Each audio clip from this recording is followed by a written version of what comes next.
Lesson है, lesson है गिल्लू, जिसको लिखा है किसने? महादेवी वर्मा ने। महादेवी वर्मा बॉर्न 1907 में उसकी क्या हुई? जन्म हुआ 1987 और 1987 में उसकी मृत्यु हो गई। कितने साल? 80 साल की अवस्था में। Was a leading poetess of the छायावादी school of poetry in Hindi. Hindi साहित्य के छायावादी स्कूल के वे लीडिंग पोएटिस, नेतृत्व करने वाले कवित्री थी अपने जीवन काल में। कौन? Mahadevi Verma. She was also a well known story writer and editor of the famous Hindi weekly चांद। वह जो थी, कौन? Mahadevi Verma. Well known story writer, well known story writer मतलब वेल नोन, प्रसिद्ध, जाने माने कहानी लेखिका थी। And editor of the famous Hindi weekly चांद, और हिंदी साहित्यिक पत्रिका जो था, कौन? कौन सा पत्रिका? चांद। उसका वह क्या थी? एडिटर, एडिटर, संपादक थी। कौन? Mahadevi Verma. Some of her important works include Deep Shikha, Yama, Nihar, Shrinkhala Ki कड़ियाँ और मेरा परिवार। महादेवी वर्मा के द्वारा लिखे गए कुछ महत्वपूर्ण वर्क्स हैं उसके जीवन काल का, जिसमें कौन कौन आता है? दीप शिखा, यामा, निहार। निहार क्या है? पोएट्री है, काव्य है। श्रृंखला की कड़ियाँ और मेरा परिवार। These are the famous works which has written by Mahadevi Verma. She was the recipient of Mangala Prasad prize, Bharat Bharati award and the Jnanpith award along with Padma Bhushan.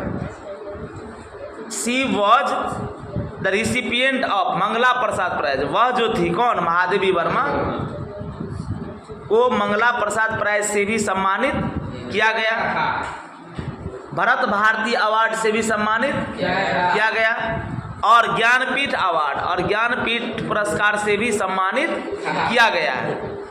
उसके साथ साथ उसके साथ पद्म भूषण, पद्म भूषण पुरस्कार से भी उसे क्या किया गया है? सम्मानित किया गया है। किसको? महादेवी वर्मा को। She was elected fellow of the साहित्य अकादमी। महादेवी वर्मा को साहित्य अकादमी पुरस्कार के लिए भी इलेक्टेड, चुना जा चुका है। किसको? महादेवी वर्मा को। तो आपको ऑब्जेक्टिव में क्वेश्चन पूछ देगा कि हिंदी वीकली चांद हैज द एडिटेड बाय, किसके द्वारा एडिट किया गया है? महादेवी वर्मा के द्वारा। हिंदी वीकली चांद का एडिटर कौन है? महादेवी वर्मा।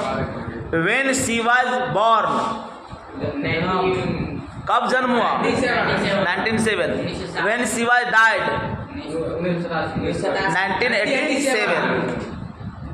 दीप शिखा, यामा, निहार, श्रृंखला की कड़ियाँ, मेरा परिवार has written by Mahadevi Verma. तो वर्तमान जो लेसन है, जिसका नाम क्या है? गिल्लू है। गिल्लू एक जानवर का नाम है। महादेवी वर्मा को जानवरों से बहुत ज़्यादा लगाव था। उसके पास बहुत सारे क्या थे? पक्षी थे, जानवर थे, और उनमें से गिल्लू को भी उन्होंने रखी थी। अब गिल्लू कैसे इसका नाम पड़ा, इसको हम लोग इस कहानी के माध्यम से सुनेंगे कि गिल्लू इसका नाम कैसे पड़ा। अनएक्सपेक्टेडली, अकस्मात, वन मॉर्निंग, एक सुबह, when I enter the बरंडा from the room. एक सुबह मतलब कौन? रात में सोई और जब सुबह में वो जगी, अपने कमरे से जब वो निकली, एंटर्ड द बरंडा, कहाँ प्रवेश की? बरामदे पर। फ्रॉम रूम, कहाँ से? कमरे से।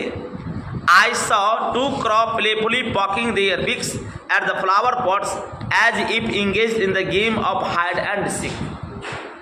तो उन्होंने देखी, आई सॉ, मैंने देखी, टू क्रॉस, कितने कौवे? 2 कौवे, प्लेफुली पॉकिंग देयर बिक्स, अपने चोंच से, बीक्स मतलब क्या था, चोंच, अपने चोंच से क्या कर रहे थे, प्लेफुली खेल खेल रहे थे। कौन खेल रहे थे? दो कौवे एट द फ्लावर पॉट्स, कहाँ, फूलों के गमले पर, फूलों के गमले पर वह दो कौवे अपने चोंच से खेल रहे थे। मतलब एक कौवा इधर है, एक कौवा इधर, और दोनों कौवा एक दूसरे के चोंच में चोंच क्या कर रहे थे, मार रहे थे। As if engaged in the game of hide and seek, ऐसा प्रतीत हो रहा था कि दोनों कौवे लुका छिपी का खेल खेल रही हो। अब फ्लावर पॉट था तो फ्लावर पॉट में एक कौवा इस साइड और एक कौवा उस साइड, तो कभी उस साइड से वो चोंच मारती थी और कभी इस साइड से वो चोंच मारती थी। ऐसा लग रहा था कि वह लुका छिपी का खेल कौन सब खेला है बचपन के दिनों में, अभी भी बचपन है। लुका छिपी का खेल क्या कैसे खेलता है, एगो चोर होता है और दूसरा, और सभी लोग क्या करता है, नुका जाता है, और चोर जो होता है उसको खोजता है, और खोजने में उसको नाम दिया तो क्या कहता है, आसपास। तो धप्पा करता है, जब उसको पकड़ लेता है तब ना, देखने से पहले, जैसे खोजने के लिए गया और खोजने से पहले अगर उसको धप्पा कर दिया तो फिर से वो क्या बनेगा, चोर बनेगा। और धप्पा करने से पहले उसको देख लिया तो क्या कहते हैं, प्रशांत आसपास, तो वो प्रशांत क्या हो गया, देख लिया, अब 2 गो बच गया। तो फिर दूसरा को कहेगा, दूसरा को क्या कहेगा, ओकरो आसपास। उसमें से तीसरा जो बच जाएगा तब 2 गो जो मरा हुआ है वो कोशिश करेगा कि वो बच कर हम रोकना तो जान बचा। अगर नहीं बोलेगा धप्पा कर दिया, आसपास मतलब वही आंख में चोली देख लिया। अब जो तीसरा था वो अगर फिर से उसको धप्पा कर दिया तो फिर से वो क्या बनेगा, चोर बनेगा। पूरा आंख मुंदे रहेगा, एकदम टकटकी, पूरा कटकटा का आंख मुन्ना रहा, नहीं बोलते हैं। तब जाकर फिर से हम लोग क्या करते हैं, छुप जाते हैं। तो वही लुका छिपी का खेल वो खेल रही थी, कौन, दोनों को भी। ऐसा प्रतीत हुआ किसको, महादेव को। सडनली अचानक, my assiduous critic of this mythical tale, ये जो रहस्यमयी कहानी थी, किसकी कहानी, कौवे की। तो उसको जैसे ही मेरा जो क्रिटिक था, आलोचक था, मेरी समझ, वो मुझसे कही कि नहीं, इस कहानी को टकटकी लगाकर देखना चाहिए कि इसमें कहानी क्या है, किसमें, दोनों कौवे में। Tail of the crow was intercepted by my gaze and fell on this tiny being lying hidden in the gap and the junction of the pot with the wall. तो वो दोनों कौवे क्या था, वो फ्लावर पॉट और दीवार के बीच के गैप में क्या हो चुका था, फंस चुका था। जैसे ही मैं उसके नज़दीक गई और मैंने देखी उस कहानी को पूरा टकटकी लगा कर देखी, तो मुझे महसूस हुआ कि यह कोई दूसरा चीज़ नहीं है। यह कौन है, कौन है, यह गिलहरी का बच्चा है, छोटा सा बच्चा जो अपने घोंसले से क्या हो चुकी थी, गिर चुकी थी, मूविंग और गैप में क्या हो चुकी थी, फंस चुकी थी। दीवार और फ्लावर पॉट जैसे आप रखेंगे तो वहाँ क्या बनता है, गैप बन जाता है। Moving closer I saw that it was a tiny baby squirrel that must have accidentally fallen down from a nest and was now being considered by the crows to be an easy prey. Moving closer, मैं उसके नज़दीक गई और नज़दीक जाकर I saw, मैंने देखी कि it was a tiny baby squirrel, वह कोई दूसरा नहीं था, कौन था, स्क्वेरल का छोटा सा बच्चा था। Must have accidentally fallen down from a nest, जो निश्चित रूप से एक घोंसले से क्या हो चुकी थी, गिर चुकी थी। And was now being considered by the crows to be an easy prey, और दोनों कौवे ने उसको अपना आसानी से अपना शिकार बना लिया था। कौन बार शिकार बना लिया था, प्रे मीन्स क्या होता है, PREY, प्रे मीन्स क्या होता है, शिकार करना। तो दोनों कौवे उसको क्या बना लिया था, शिकार। अब तो एक तो गिलहरी बहुत छोटी होती है, उसमें से गिलहरी का कौन, बच्चा, उसको 2 कौवे जैसे ही चोंच मारा तो वो और ज्यादा क्या हो गई, बेहोश हो गई, कौन, गिलहरी का बच्चा। Having sustained 2 wounds due to the assault by the pair of crows was enough for the tiny being, and he was now motionless, clinging to the pot. उस दोनों कौवे की चोंच से उस गिलहरी के बच्चे को 2 वुंड्स, कितने घाव बन चुके थे, 2 घाव बन चुके थे। उन दोनों कौवे का जो असॉल्ट हुआ, प्रहार हुआ, उस प्रहार से उस छोटे से बेबी के लिए, उस छोटे से स्क्वेरल के लिए वो क्या था, काफ़ी था। अगर 2 चोंच मारेगा, एक तो छोटा है, दोनों चोंच मारेगा तो वो और ज़्यादा क्या हो जाएगा, घायल हो जाएगी। Tiny being and he was now motionless. अब वो क्या हो चुकी थी, पूरे गतिहीन, motionless, clinging to the pot, और वो पॉट से, फ्लावर पॉट से क्या हो चुकी थी, क्लिंगिंग, चिपक गई थी। कौन चिपक गई थी, गिलहरी का बच्चा। अब सारे लोग जो हैं उस परिवार के सारे लोग क्या हो गए, जग गए, सुबह हो गई, सारे लोग आ गए, तो परिवार के, मोहल्ला के सारे लोग जमा हुए, सभी लोगों ने अपनी अपनी बातें कही। Everyone remark that he was not survive after having so assaulted by the crows. ये दोनों कौवे के द्वारा इतना ज़्यादा इस पर प्रहार किया गया है कि यह अब जिंदा नहीं रह सकती। ही बी लेफ्ट एलोन, इसे अकेले क्या किया जाए, छोड़ दिया जाए। अब ये जिंदा रहने वाली, किसने कहा, परिवार के लोगों ने, गांव घर के आस पड़ोस के लोगों ने कहा कि अब यह जिंदा नहीं रह सकती है, इसे अकेले क्या किया जाए, छोड़ दिया जाए। किसको, गिलहरी के बच्चे को। बट लेकिन my mind refuse to accept to their views, लेकिन उन लोगों की बातों को मेरे मस्तिष्क ने क्या किया, रिफ्यूज, इनकार कर दिया। And therefore I gently lifted him up and brought him to my room, और मैं तुरंत उसको क्या की, उठाई। किसको, गिलहरी को। And brought him to my room, और उसे मैं अपने कमरे में लेकर आई। किसको लेकर आई, बच्चे को।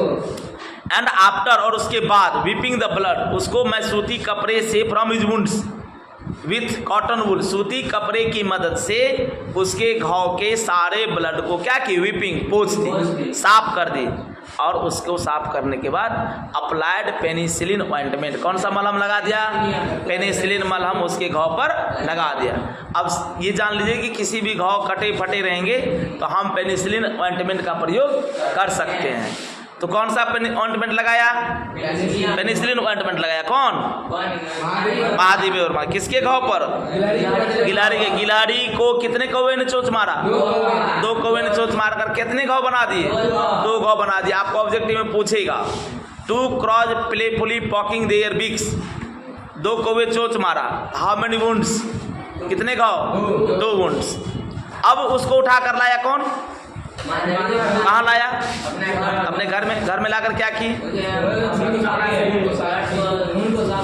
उसके ब्लड को साफ कर दी। I tried to feed him by somehow putting a thin cotton wool wick dipped in milk to his mouth, but he was unable to open his mouth and the drops of milk only slid down from both sides. मैं किसी तरह से सूती कपड़े की मदद से उसके मुंह में दूध की बूंद डालने की कोशिश करती थी। किसके मुंह में, but he was unable to open his mouth, लेकिन वह अपने मुंह को खोलने में अनेबल, असमर्थ थी। And the drops of milk only slid down from the both sides, और जैसे ही उसके मुंह में मैं दूध की बूंदें डालती थी तो मुंह के दोनों साइड से, मुंह के दोनों साइड मतलब इस दोनों साइड से वो दूध की बूंदें क्या होती थी, नीचे गिर जाती थी। दूध की एक बूंद भी उसके मुंह में नहीं जाती थी। क्यों, क्योंकि मोशन में नहीं थी, मोशन में नहीं थी, क्या थी, मोशन लेस थी, गतिहीन, बेहोश थी। Only after several hours of tending could I manage to pour 1 drop of water in his mouth. Only after several hours, कई घंटों के मशक्कत करने के बाद, कोशिश करने के बाद मैं उसके मुंह में एक बूंद पानी डालने में क्या हो सकी, सफल हो सकी। दूध की बूंदें नहीं गई, कितनी गई, क्या गई, पानी की बूंदें। अब धीरे धीरे जैसे ही पानी गया तो उसके धीरे धीरे उसका हेल्थ में क्या होने लगा, हेल्थ उसका क्या होने लगा, अच्छा होने लगा। किसका हेल्थ, गिलहरी के बच्चे का। But on the third day, कितने दिन, ऑन द थर्ड डे, कितने दिन, तीसरे दिन, he became so much better and assured that he would use his 2 tiny claws to hold my finger and gaze all around with his blue glass beads like eyes. तीसरे दिन वह इतनी बेहतर हो गई, इतनी अच्छी हो गई कि उन्होंने अपने दोनों पंजों से मेरे हाथों को, मेरे उंगली को क्या की, होल्ड, पकड़ ली। And gaze all around the world, और चारों तरफ, दुनिया के चारों तरफ क्या करने लगी, गेज टकटकी लगाकर देखने लगी। कैसे? विथ ब्लू, ब्लू किस आंखों से? नीले आंखों से। ग्लास बिट्स लाइक आई, शीशे की चमकती हुई, शीशे की तरह कल छुट्टी है, कल सर छुट्टी है। हाँ। शीशे की तरह चमकती हुई, शीशे की तरह चमकती हुई आंखों से